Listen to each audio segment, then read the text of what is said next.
मुझे अचानक उधर उधर कुछ हलचल की आवाज आती है और पहले से जख्मी शरीफ आदमी मुझ पर चीखता है, मैं तुम्हें मार डालूंगा। लेट नाइट हाइकर्स अपने हाइकिंग के दौरान सबसे खौफनाक चीज क्या देखी है।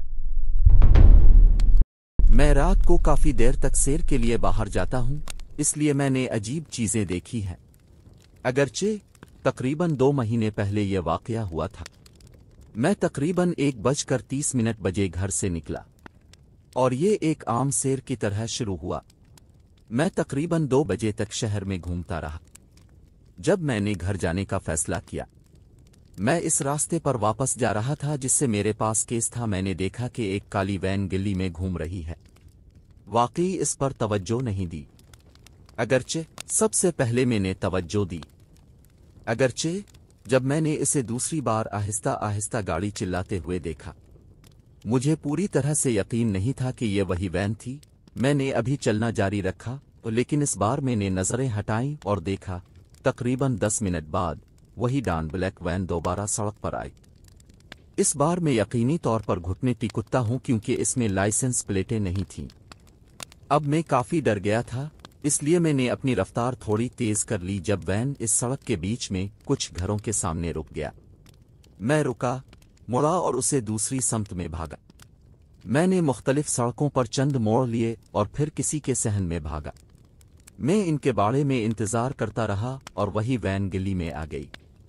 मैंने फर्ज किया कि जब वो हमें नहीं ढूंढ सके तो आखिरकार उन्होंने जाने का फैसला किया। लेकिन मैं इस सहन में तकरीबन 20 मिनट तक इंतजार करता रहा, इससे पहले कि मैं अपने घर वापस भागा और फिर अपने बेडरूम की खिड़की से खुद को फेंक दिया। कार कैंपिंग की तरह पैदल सफर नहीं कर रहे थे, लेकिन हम कोलोराडो में BLM की जमीन पर कहीं के दरमियान में थे।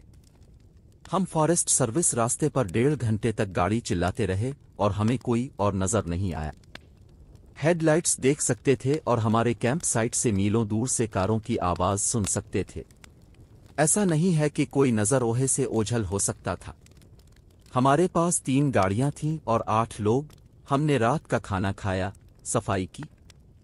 अंधेरा हो रहा था, इसलिए हम रात के लिए अपने खेमों से टकराने से पहले जल्दी से गाड़ियों में वापस चले गए। किसी ने इन तीनों गाड़ियों में से हर एक के सामने वाले दाएं टायर को चाकू से काट दिया था। विचा कि ये मजाक था, लेकिन ये बहुत जल्द जाहिर हो गया कि वो नहीं था। हम सब खौफजदा थे, ड्रोनी चीज देखने के लिए खौफनाक। हम सब के पास हथियार थे और एक के पास बंदूक थी, लेकिन फिर भी हम लोग बिजली की रफ्तार से भागे वहां से। मुझे अब भी कभी कभी इसके बारे में डरावने ख्वाब आते हैं, सिर्फ ये जान के शायद कोई शख्स हमें देख रहा था, शायद हमें नुकसान पहुंचाना चाह रहा था। मुझे आज तक जिस्मानी तौर पर बीमार महसूस होता है। मैं अक्सर अपने दोस्तों के साथ एक बड़े जंगल में चिट्ठियां गुजारता था, जो इस जगह से तकरीबन 1.5 घंटा दूर था जहां मैं रहता था। हम सफर के कुछ अखराजात और वक्त बचाने के लिए वहां कुछ रातें कैंपिंग में गुजारते थे। वैसे भी मुझे लगता है कि यह तकरीबन तीसरी या चौथी बार था जब हम वहां कैंपिंग करने गए थे। मेरी दोस्त ने अपने खेमे के बाहर अपने तमाम चढ़ने के सामान को अपने रुकसीक में छोड़ दिया था, या हम यकीनी तौर पर सोचते हैं कि इसने ऐसा ही किया था। बहरहाल अगली सुबह इसके जूते, कुछ कपड़े और उसका सारा चाक पाउडर गायब हो गया था। हमने सोचा कि यह मुकम्मल तौर पर मुमकिन हो सकता था कि इसने घुमा दिया था, अगरचे हमें पूरा यकीन था कि वो इसके खेमे के बगल में था। हम वाकई यकीन नहीं करना चाहते थे कि वो चोरी हुई थी। हमने इसमें ज्यादा गौर नहीं किया और सिर्फ अहमकाना तौर पर अपने आप से कहा कि शायद इसने इसे पत्थरों के पास छोड़ दिया है और किसी जानवर ने इसमें दिलचस्पी ली है। मैं जानता हूं कि ये अहमकाना लगता है, लेकिन इस वक्त ये हमारे लिए बहुत माकूल था। तेजी से 1 साल आगे बढ़ी। हम हमेशा की तरह एक ही जगह पर थे, खेमों के पास बैठे हुए थे और खाना खाने के बाद आराम कर रहे थे। याद रहे कि बिल्कुल अंधेरा था और सिर्फ कैंप का इलाका आग से रोशन था।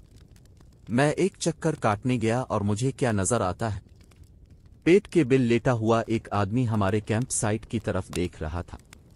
मैं वहां मुंजमद खड़ा था क्योंकि इस आदमी ने देखा कि मैंने इसे देखा और वो निकल पड़ा। डरना बहुत शर्म की बात है। रास्ता पर नहीं बल्कि रात को अपने कुत्ते को सैर पर ले गया था। सुबह के तकरीबन 1 बजे बज रहे थे। میرے कुत्ते ने इसकी घंटी बजाई और मैं इसे बाहर ले जाने के लिए उठा।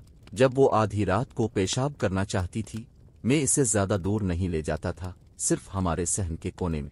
अगर इसने पुखानी का फैसला किया तो मैं अपने साथ एक फ्लैश लाइट ले गया ताकि मैं इसे उठा सकूं।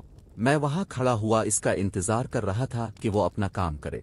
वो एक दायरे में कुत्ते की चहलकदमी कर रही थी, फिर अचानक वो खौफजदा हो गए। मेरी आंख के कोने से मैंने इस बच्ची को वहां खड़ा देखा। मैंने इसे चलते हुए नहीं देखा, मैंने इसे चलते हुए नहीं सुना, मैंने इसे वहां खड़ा देखा। इसकी पोजीशन की बुनियाद पर इसे मेरे घर और मेरे पड़ोसी के घर के दरमियान से आना पड़ा था, जो अजीब बात है क्योंकि हमारे घरों के पीछे मैदान तक ये शायद 40 डिग्री था और तकरीबन 20 साल ये लड़की शॉर्ट्स और टी शर्ट में थी। मैंने इसकी तरफ देखा, इसे बताया कि इसने मुझे डराया और उसने बस अच्छी रात ये कुछ ऐसे कहा और फिर कहा तुम क्या कर रहे हो। अपने कुत्ते के साथ पटा थामे वहां खड़ा हूं।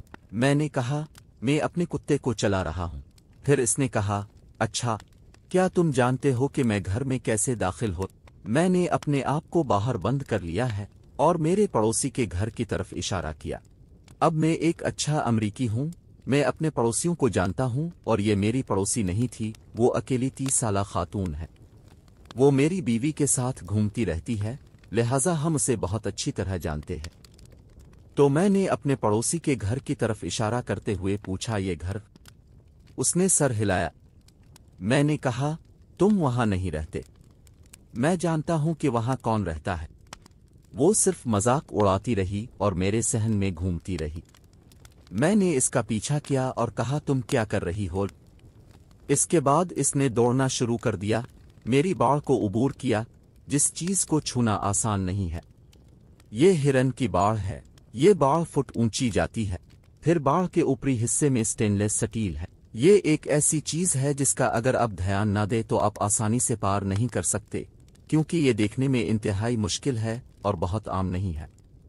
फिर वो बाड़ को पार करती है और मैदान में भाग जाती है। मेरे पास हमेशा जेब चाकू होता है और मैं खुशकिस्मत था कि मेरे पास मेरा बदकिस्मती से बेकार कुत्ता था। इसलिए मैंने अपने घर के उधर उधर देखा, पड़ोसी का घर दूसरे लोगों के लिए, मैदान में अपनी रोशनी चमका और कुछ भी नहीं दिखा। मुझे नहीं मालूम कि वो वहां कैसे पहुंची, वो क्या कर रही थी, क्या करने का इरादा रखती थी, लेकिन इसने हमेशा के लिए दिल में डर बैठा दिया। मैं गर्मियों में शाम के आसपास अपने वालिद के साथ एक सुनसान कैंप ग्राउंड में कैंप लगा रहा था। मैदान के बिल्कुल बगल में एक झील थी और मैं और मेरे वालिद झील के बिल्कुल साथ जंगल में आग लगाते थे, क्योंकि अगर आप काफी दूर जाते थे तो वहां वाकई एक खूबसूरत आबशार थी। इस सफर में कुछ अजीब और गरीब चीजें हुईं। हमें एक सिलिश का ढेर मिला जिसके ऊपर एक छोटे बच्चे का जूता था। जब हम एक छोटी सी खाली जगह पर पहुंचे जहां मेरे वालिद को पेशाब करना पड़ा, तो उन्होंने क्लियरिंग के एक तरफ का सामना किया और मैंने दूसरी तरफ, और हम दोनों ने वाज़े तौर पर एक बच्चे को ये कहते हुए सुना कि मैं यहाँ हूँ। मेरे वालिद ने सोचा कि ये मैं हूँ, और जब उन्हें एहसास हुआ कि ये नहीं है तो हमने किसी के तलाश में आधा घंटा गुजारा, लेकिन हमें कोई नहीं मिला। इसके बाद हमने आबशार पर जाना छोड़ दिया और कैंप में वापस जाने लगे, लेकिन हमारे पीछे किसी चीज की वाज़े आवाजें आ रही थीं। टहनियां फट रही हैं, झाड़ियां कांप रही हैं। इसके बाद से हमने वहां कैंप नहीं लगाया। मैं अपने शहर में फैले हुए जंगलों में सैर करने जाता हूं, कभी कभी इतनी देर से कि मुझे वहां तुलू आफ्ताब देखने को मिलता है। सबसे अजीब चीज जो मैंने कभी देखी वो थी जिसे मैं सिर्फ एक झोंपड़ी के तौर पर बयान कर सकता था, जो बज़ाहिर रातों रात जंगल की गहराई में तामीर किया गया था। स्क्रैप धातु और बेड शीट्स से बने सादा छोटे छोटे सुराख और आग का एक छोटा सा गड़ा जो किसी ने पुराने टायर से बनाया था, जिसमें आग अब भी जल रही है। लेकिन ये अजीब हिस्सा नहीं था। अजीब बात यह थी कि जब मुझे ये जगह मिली तो आधी रात गुजर चुकी थी और ये कब्र की तरह खामोश थी। वहां कोई नहीं था। किसी ने आग लगने की परेशानी ली और फिर उसे छोड़ दिया। देखने से ये जगह 1 दर्जन या इससे ज्यादा लोगों को पकड़ सकती थी, और फिर भी वहां इस आग के अलावा कुछ भी नहीं था जिसे उन्होंने छोड़ दिया था। मैं एक बार अकेले अपने मोहल्ले में घूम रहा था, रात की हवा से लुत्फ अंदोज हो रहा था और सितारों को देख रहा था। میرے گھر کے قریب ایک چھوٹا سا تالاب تھا جس میں ایک جنگلاتی علاقہ تھا جس میں درخت، ایک بینچ اور ایک رسی کا جھولا تھا جو پانی کے اوپر سے جاتا تھا۔ میں ستاروں کو دیکھنے کے لیے بینچ پر بے گیا اور میں نے اپنے دائیں طرف درختوں کی طرف کچھ زنگ لگنے کی آواز سنی۔ بھالو مام نہیں تھے جہاں سے میں آیا ہوں، لہذا میں نے اپنی فلیش لائٹ نکالی اور اسے وہاں کے آس پاس دکھا۔ میں نے کچھ نہیں دیکھا۔ اس نے مجھے پریشان کر دیا، لہذا میں نے اپنی فلیش لائٹ آن رکھی اور اپنے حواس کو آگاہ رکھا، لیکن میں اپنے خیالات پر غور کرنے کے لیے بینچ پر بیٹھا رہا اور آسمان کو کچھ اور دیکھا۔ مجھے نہیں معلوم کہ میں نے ایسا کیوں کیا، کیونکہ یہ عام ڈرونی فلم کی چیز ہے۔ چند منٹ گزر جاتے ہیں اور میں مزید کچھ نہیں کرتا، لہذا میں واپس بینچ پر جھک جاتا ہوں اور تھوڑا سا آرام کرنا شروع کر دیتا ہوں۔ میں اپنی فلیش لائٹ کو نیچے کرتے ہوئے آسمان کی طرف دیکھ رہا ہوں تاکہ روشنی کی آلودگی پیدا نہ ہو۔ جب میں نے اپنی نظر میں درخت میں کچھ دیکھا، میں یہ نہیں بتا سکتا تھا کہ یہ کیا تھا، لیکن شاخ تھوڑا سا ہل رہی تھی اور زنگ آلود شور بھی واپس آ گیا تھا۔ میں نے فوراً بیٹھ کر اسے دیکھا، لیکن ابھی تک کسی بڑے پرندے یا کسی اور چیز سے پریشان ہونے کی صورت میں اس پر اپنی فلیش لائٹ نہیں دکھائی تھی۔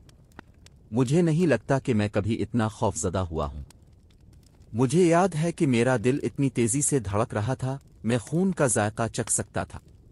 میں نے غور سے دیکھا اور اس نے آہستہ آہستہ چلنا بند کر دیا، لیکن شکل اب بھی موجود تھی۔